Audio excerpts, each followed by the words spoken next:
శ్రీ శ్రీ శ్రీ భగవాన్ స్వామి ఆచార్య ప్రబోధానంద యోగి వారి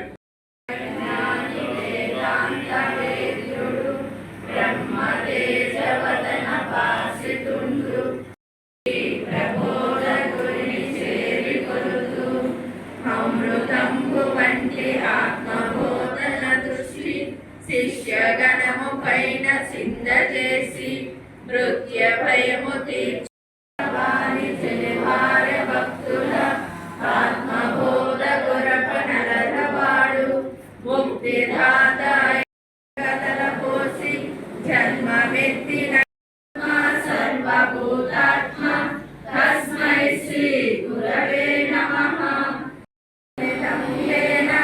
తస్మై శ్రీ గురవే నమః.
అగ్నికి ఆహుతై శూన్యంలో జ్యోతి ఏ విధంగా కలిసిపోతున్నదో అదే విధంగా రంగు రూప నామ క్రియ గుణములు కలిగిన నేను దేవుడైన నేను గురువు ద్వారా వచ్చినటువంటి ఐక్యమైపోతానని ప్రమాణం చేస్తున్నాను.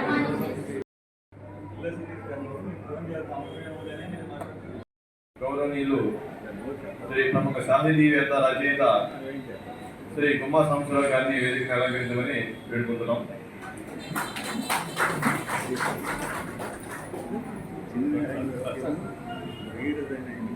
సారీ చెప్పారు అని వార్త నేనంతా నమ్మట్లేదు.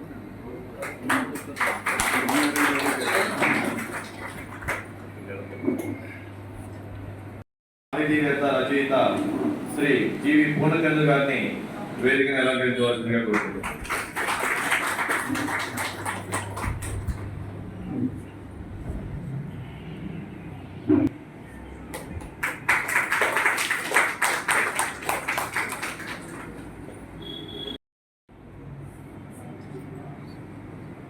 చలపాక ప్రకాష్ గారిని వేదికను అలంకరించవలసిందిగా కోరుకుంటున్నాం.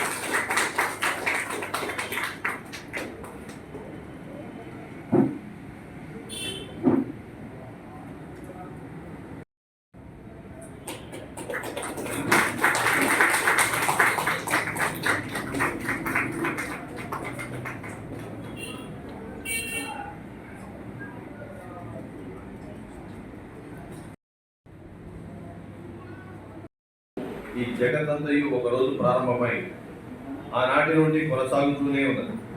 ప్రపంచంలో జీవరాశులన్నిటికీ చావు పుట్టుకలు గలవు. అందువలననే ఈ జీవరాశులన్నిటినీ జగతి అంటున్నారు.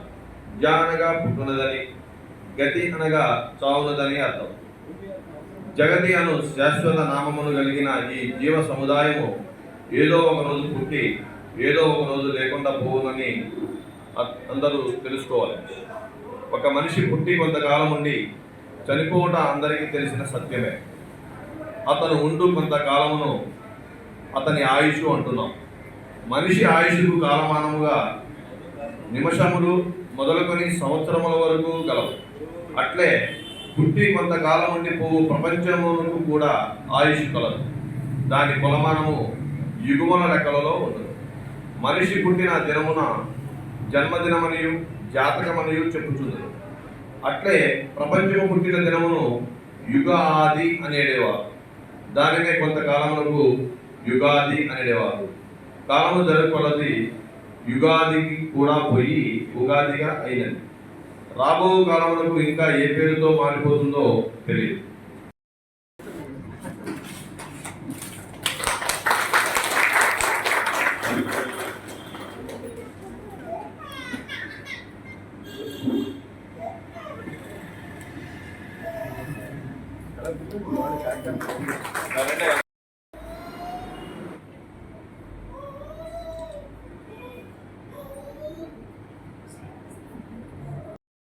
నమస్కారం.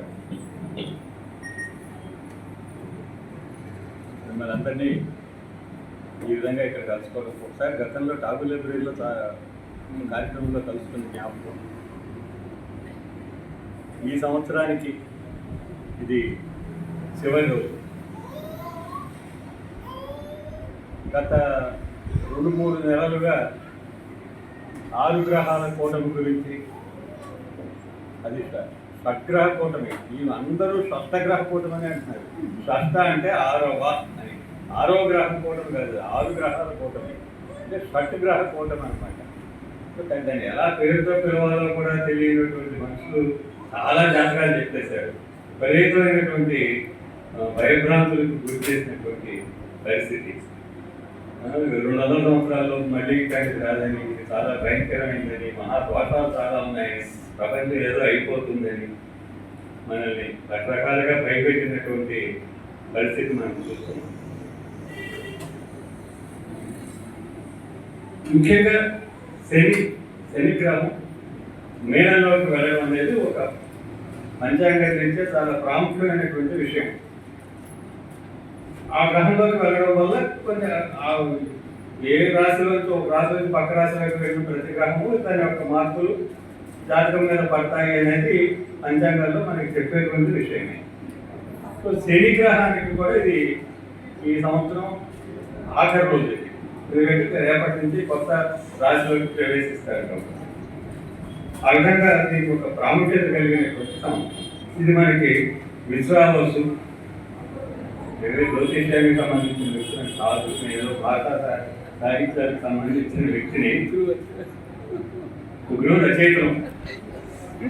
దీంట్లో ఏంటంటే ఏదో కాస్త తరచూ పేపర్లో పేరు కనిపిస్తుంటాం కాబట్టి మిత్రులు మమ్మల్ని దీనికి ఆహ్వానించారు. నిజానికి ఇది ఆవిష్కరించవలసిన వ్యక్తి మన ప్రజాప్రతినిధి. సో ఆయనకు బదులుగా ఆయన స్థానంలో ఆ పని మేము పూర్తి చేశాము అంతే. నిజానికి విశ్వావసు అనే శబ్దానికి 2 అర్థాలు ఉన్నాయి. మొదటి అర్థం ఏంటంటే విశ్వావసు అనే గంధర్వుడు ఉన్నాడు. ఆయన భాగవతంలో ఆయన పేరు కనిపిస్తుంది. సో గంధర్వులు అంటే లలిత కళలకి, సంగీతానికి, సాహిత్యానికి పెట్టింది పేరు. సో ఆ గంధర్వుడి పేరుతో ఈ సంవత్సరాన్ని పిలుస్తున్నారు కాబట్టి ఈ సంవత్సరానికి లలిత కళలకి, సాహిత్యానికి, భాషకి మంచి రోజులు వస్తాయి, కళాకారులకి మంచి గుర్తింపు వస్తుంది అని మనం దీన్ని భావించవచ్చు. ఇది మొదటి నాకు మనసుకు తగ్గినటువంటి విషయం.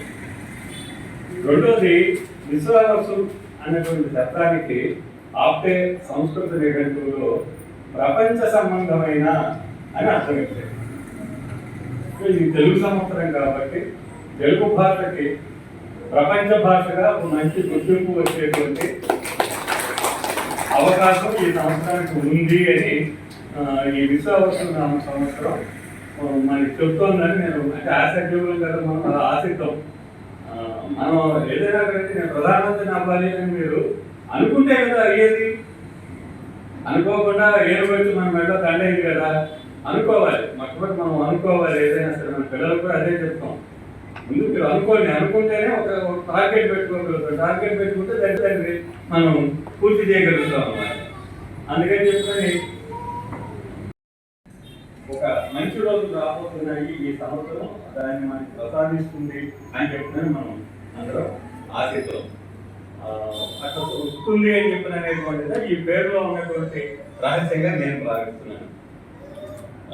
అలాగే ఇందులో ఈ క్యారెక్టర్లో కూడా దైవ ధర్మాలను సంపూర్ణంగా వ్యక్తం చేసే భాష ఒకే ఒక తెలుగు. ఎవరికి వారు భాష ద్వారా గొప్పదే, మనకి మన భాష ద్వారా గొప్పది. మనకు మనకి మన భాష గొప్పదు, మనకి మన భాష దేవభాష కూడా. దేవభాష అంటే ఏదో ఒక భాషే కాదు, మన భాష మనకి దేవభాష. మనం దేవుని నాకు ఇది కావాలి అని చెప్పి మీరు ఏ భాషలో కోరుతారు? మనకు వచ్చిన మన మాతృభాషలోనే కోరుతాం. మనకి ఆ విత్తదేవానికి కూడా మాతృభాష కాబట్టి దేవుడు మన భాషలోనే ఉంటాడు, మన భాషకు సంబంధించినటువంటి వ్యక్తే. కాబట్టి ఈ దేవుడికి సంబంధించిన జ్ఞానం, మన యొక్క ఆత్మ జ్ఞానం మనకి చక్కగా తెలియజేయడానికి మన భాషే మనకి తోడ్పడుతుంది. మనకి రానటువంటి సంస్కృత భాషల నుంచో, మనకి రానటువంటి ఇంగ్లీష్ భాషల నుంచో మనం ఇవన్నీ నేర్చుకోవాలంటే కుదరదు. కాబట్టి అటువంటివి నేర్పేటువంటి శక్తి సామర్థ్యాలు తెలుగు భాషకు పుష్కలంగా ఉన్నాయి. కాబట్టి తెలుగు మనకి దేవభాష, దీన్ని మీరు కాపాడాలి. మీ పిల్లలకి తెలుగు చక్కగా వచ్చేలాగా మీరు నేర్పవలసినటువంటి, వాళ్ళు తెలుగు నేర్చుకునేటువంటి పరిస్థితులు కల్పించవలసినటువంటి అవసరం ఉంది అనేటువంటిది స్వామివారు చెప్తున్నటువంటి అంశం అన్నమాట. భూమండలానికి శక్తినిచ్చే ఆదిత్యుని చేత పలుకుబడిన మరియు పేరు పెట్టబడిన ఆది భాష తెలుగు భాష. సో మన భాషకి తెలుగు అనే మనం ఉంటాం. నాకు ఈ వారం నాడే ఇది చేయాలనేది లేదు. అందుకని వారు దైవ ప్రార్థన చేసుకునేందుకు కోసం ఆదివారం ప్రార్థన చేసుకుంటారు కాబట్టి ఆదివారం మరియు ప్రభుత్వానికి సెలవు ప్రకటిస్తున్నారు. దాన్ని మనం పాటిస్తున్నాం. మనకి ఆదివారం ఏ వారం అయితే ఏమైంది, కానీ బ్రిటిష్ వాళ్ళ మూలన ఆ అలవాటుని మనం కొనసాగించుకుంటున్నాం అంతే. ఆదివారం అంటే సెలవు దినము అని ఎక్కడ లేదు. మనకి సంబంధించినటువంటి వ్యవహారం ఈ భూమండలం మన జీవులన్నీ మనం సూర్యుడిని ఆశ్రయించుకొని సూర్యుడి వల్లనే జీవిస్తున్నాం. ఏ రోజు సూర్యుడు కనిపించడు, మబ్బుబాటి మసకబారి ఇవాళ సూర్యుడు రాలేదనుకోండి, సూర్యుడు రాని రోజుని దుర్దినం అంటారు. చక్కగా ఆదివారం విశిష్టతని, అన్నిటికంటే ముఖ్యంగా డాక్టర్ గారు చెప్పిన అంశం ఆరోగ్యానికి భాస్కరుడే కారణం, సూర్యుడే కారణం. నిజానికి ఇంతకుముందు సూర్యుడిని చూడకపోతే, సూర్య కిరణాలు మన శరీరం మీద పడకపోతే తప్పనిసరిగా మనకి అనారోగ్య సమస్యలు వస్తాయి. ఆయన ఆయుర్వేదం డాక్టర్ గారు కాబట్టి దాన్ని చాలా చక్కగా తెలియజేశారు.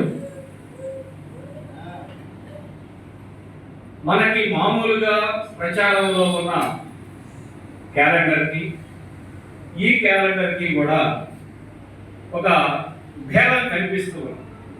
ఇందాక డాక్టర్ గారు చెప్పినట్టుగా మనం ఆంగ్ల పద్ధతిని పాటిస్తున్నాం కాబట్టి జనవరి, ఫిబ్రవరి ఇలాంటివి మొదలుపెట్టాం. కానీ మనం ఉగాది నుంచి, మన తెలుగు సంవత్సరం ఇది కాబట్టి మనం ఉగాది నుంచి క్యాలెండర్ తయారు చేశాడు. ఈ క్యాలెండర్లో అంటే ఉగాది నుంచి చాలా చక్కగా దీనిలో ఆ రకాల మన మాసం చైత్ర మాసంతో మొదలైంది. మన జనవరి కాదు, మన చైత్ర మాసం అని చెప్పి మొదలు పెట్టాం.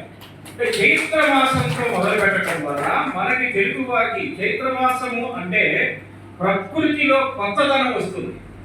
చెట్లన్నీ కూడా చిగిర్చి పూతలతో వస్తాయి. అంటే ఒక నూతనమైనటువంటి శోభ ఈ ప్రకృతికి కలుగుతుంది కాబట్టి మనకి కొత్త సంవత్సరం అనేటువంటిది ఉన్నది. అలాగే నేను ప్రబోధానంద స్వామి గారి ప్రసంగం ఒక్కసారి విన్నాను బెంగళూరులో, ప్రపంచ తెలుగు సమాఖ్య ఒక్కసారి విన్నాను. చాలా సంక్షిప్తంగా మాట్లాడారు, సూటిగా మాట్లాడారు. మిగతా స్వామీజీ లాగా ఎక్కువసేపు మాట్లాడలేదు. అది వరకు నాకు బాగా గుర్తున్నది. చాలా బాగా మాట్లాడారు.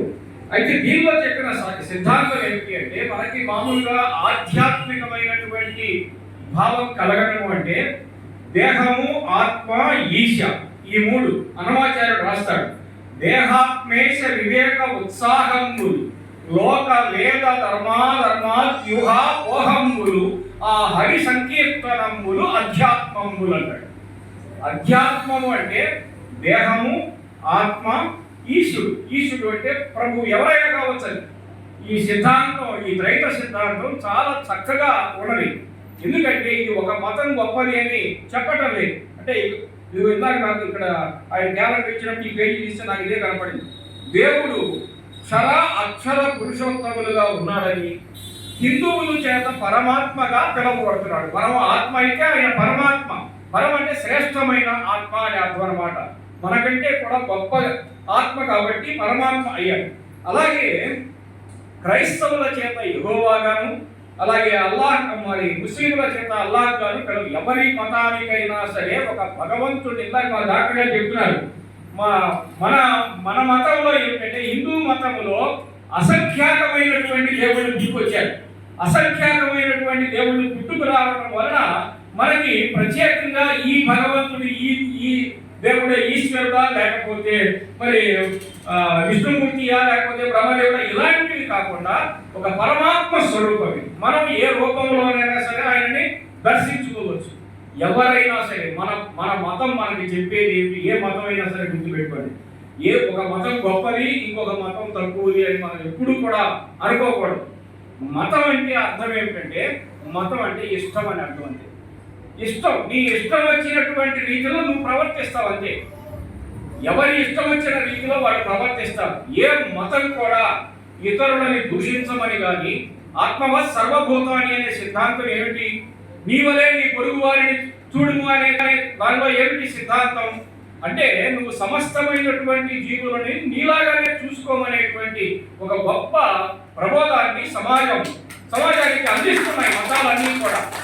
ఏ మతమైనా కూడా తోటి మనిషిని మనిషిగా గుర్తించు. మనిషినే కాదు, తోటి జీవిని కూడా. అంటే భూతదయ అంటాడు, అందుకనే బుద్ధుడు భూత అనే శబ్దాన్ని మనం భూతాలు అని అర్థం కాదు. భూత అంటే ప్రాణి అని అర్థం. అంటే భూత దయ అంటే ప్రాణుల పట్ల దయ కలిగి ఉండటము. నీతో పాటు నువ్వు జీవిస్తున్నట్టు నీతో పాటు అనేకమైన జంతువులు, ప్రాణులు ఉన్నాయి. ఆ ప్రాణుల్ని కూడా నువ్వు జాగ్రత్తగా చూడమని చెప్తూ ఉన్నది. ఈ త్రైత సిద్ధాంతం ప్రకారం అయితే నాకు పెద్దలు చెప్పారు, సార్ మీ పేరు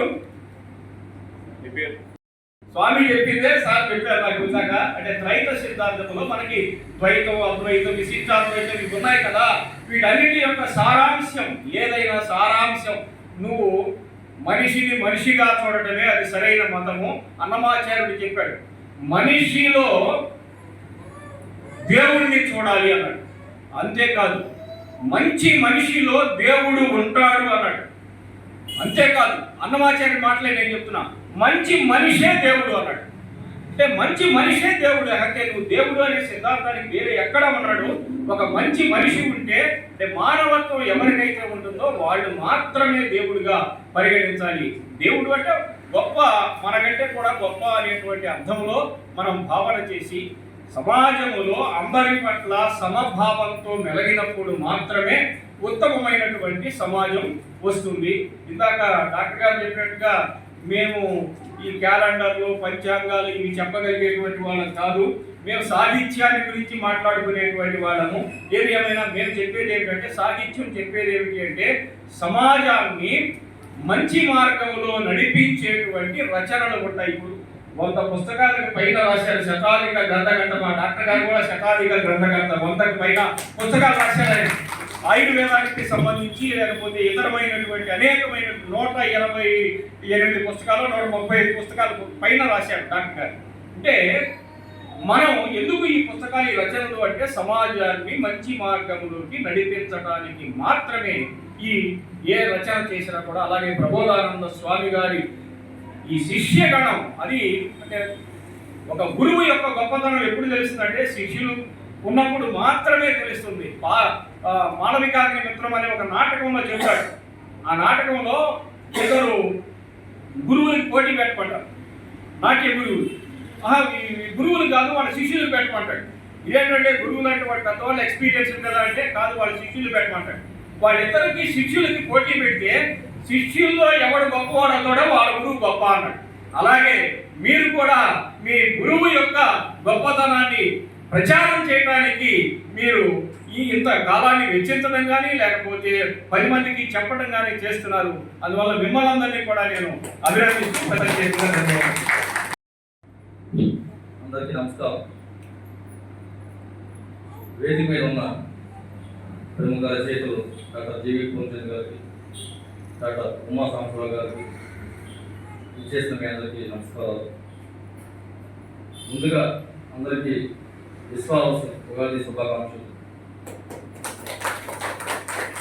మన భారతదేశం పుణ్యభూమి, వేదభూమి అని చెప్పి ప్రపంచవ్యాప్తంగా గుర్తింపు పొంది మన దేశానికి మన జాతికి గర్వకారమైన విషయంగా ప్రపంచం గుర్తించిన విషయం అందరికీ తెలిసిన విషయమే. అటువంటి దేశంలో ఆంధ్రప్రదేశ్ అనే ఒక రాష్ట్రంలో మనకంటూ ఒక భాష, మన సంస్కృతి వెళ్ళేలా ఈ ఉగాది మనం ఉత్సవాలు చక్కగా ఘనంగా చేసుకుంటూ ఉన్నాం. అయితే భాష ఈ రోజున ఎలా ఉందో మనందరికీ తెలిసిన విషయమే. ప్రభుత్వాలు భాష పట్ల శ్రద్ధ వహించకుండా ఇతర భాషా వ్యామోహంలో భాషను తక్కువ చేసుకుంటున్నాం. ఇప్పుడు పిల్లలను చూస్తుంటే చాలా దారుణంగా ఉన్నది. చాలామంది తెలుగు భాష, మన భాషని చదివేలేని స్థితిలో ఉన్నాం మనం ఈరోజు. ఇటువంటి స్థితిలో మన భాష పట్ల, మన జాతి పట్ల, మన ఆధ్యాత్మిక చింతన పట్ల గుర్తింపు తీసుకొచ్చే విధంగా ఈ రోజున ఈ క్యాలెండర్ ఏదైతే ఉందో చాలా చక్కగా తెలుగు నెలలు తీసే విధంగా చక్కగా మంచి తెలుగు భాషకు సంబంధించిన విశేషాలతో కూడా కూడిన మంచి ఒక ప్రయత్నం ఈరోజు ఈ సంస్థ చేయడం అనేది చాలా గర్వకారణం. ఈ సందర్భంగా ప్రత్యేకంగా ఈ సంస్థ నిర్వాహకులు ఎవరైతే ఉన్నారో ప్రబోధ సేవా సమితి వారు, అలాగే హిందూ జ్ఞాన వేదిక వారికి ప్రత్యేకంగా ధన్యవాదాలు, కృతజ్ఞతలు తెలియజేసుకుంటున్నాను. అయితే ఇది నా మీద అభిమానంతో మిత్రులు తీశారు, కానీ ఆధ్యాత్మిక కేంద్రంలో నాకు తక్కువ అనుభవం. ఎందుకంటే నా జీవితంలో 25% మాత్రం ఆధ్యాత్మికం ఉంది, 70% లౌకికవాదానికి దృక్పథంతో సాగుతుంది. అయితే రచయితగా మా బాధ్యత ఏంటంటే సమాజంలో జరుగుతున్న పరిణామాలని ఆధ్యాత్మిక భావంలో తీసుకువెళ్ళి జనంలోకి చెప్పినట్లయితే తొందరగా దగ్గరికి వెళ్తుందని నా ఉద్దేశం. దానికి నేను ఉదాహరణ కూడా చెప్తాను. 2002 సంవత్సరంలోనే మా మ్యారేజ్ 17 నుంచి ఆ సమయంలో ఆడపిల్లలు తక్కువగా నమోదవుతున్నారు. ఎందుకంటే ఈ స్కానింగ్ వ్యవస్థ ఏదైతే వచ్చిందో, స్కానింగ్ వల్ల ఆడపిల్లని తీసి గర్భంలో ఉండగానే తీసివేయడం అనేది ఆ కాలంలో జరిగిన ఒక దుష్ప్రయోగం. అటువంటి విషయాన్ని జనానికి తెలియజేయాలనే ఉద్దేశంతో నేను కథ రాశాను, అతడిది. అది ఎలాగంటే వెంకటేశ్వర స్వామి అంటే విష్ణుమూర్తి అనేక అవతారాలు ఇస్తాడు మన కలియుగంలోనే. అలాగే కలియుగం తర్వాత, ఈ కలియుగం అందరం తర్వాత విష్ణుమూర్తి మళ్ళీ మరొక అవతారం ఎత్తి భూమి మీదకి వస్తాడు. వచ్చి నేనైతే పుట్టాను, నా అలాగే భూదేవి శ్రీదేవి కూడా ఎక్కడ ఉండి ఉంటారు, వాళ్ళని గుర్తించలేకుండా ఉన్నాడు ఆయన. ఇటువంటి పరిస్థితుల్లో ఏమి చేయాలి, మొత్తం ప్రపంచం మొత్తం చుట్టేసి తిరుమల కొండ మీద ఎక్కుతున్నాడు. ఎక్కువ నారద మహర్షుల వాళ్ళు ఈయన గుర్తించి వెంకటేశ్వర అని చెప్పి తెలుసుకొని, ఏం స్వామి ఏం దిగులుగా ఉన్నారని చెప్పి అంటే, ఏం చెప్తాను ఆయన, అన్ని కాలాల్లో అన్ని జన్మల్లోనే నాకు శ్రీదేవి భూదేవి అండగా ఉన్నారు, కానీ ఇక ఈ కలియుగంలో మాత్రం శ్రీదేవి భూదేవి కనపడలేదు, ఏంటి ఆయనకు అర్థం కావట్లేదు అంటే అప్పుడు చెప్తాడు అనమాట. ఏమని చెప్తాడంటే, భూలోకంలో స్కానింగ్ అనే విషయం వచ్చింది, దీనివల్ల ఆడపిల్లలు పుట్టకుండా పోతున్నారు కనుక ఈ శ్రీదేవి భూదేవి పుట్టలేదని చెప్పి చెప్పాడు. ఇటువంటి విషయాలను చొప్పించి జనంలోకి తీసుకువెళ్తే జనానికి తేలిక మనం ఏం చెప్పాలనుకుంటున్నామో, సమాజంలో ఏ మార్పు వచ్చింది, ఏ నష్టపోతున్నామో తెలుసుకోవడానికి ఇటువంటి కథలు రచయితలు కూడా అవసరం అని చెప్పి భావిస్తూ మేము రచయితలుగా మా వంతు మేము ప్రయత్నం చేస్తూ ఉన్నాం. ఏదైనప్పటికీ ఈ రోజున నాకు ఈ క్యాలెండర్లో తెలుగు క్యాలెండర్ని ఆవిష్కరించే అవకాశం ఇచ్చినందుకు ఈ సంస్థ వారికి ప్రత్యేక ధన్యవాదాలు, కృతజ్ఞతలు తెలుసుకుంటారు.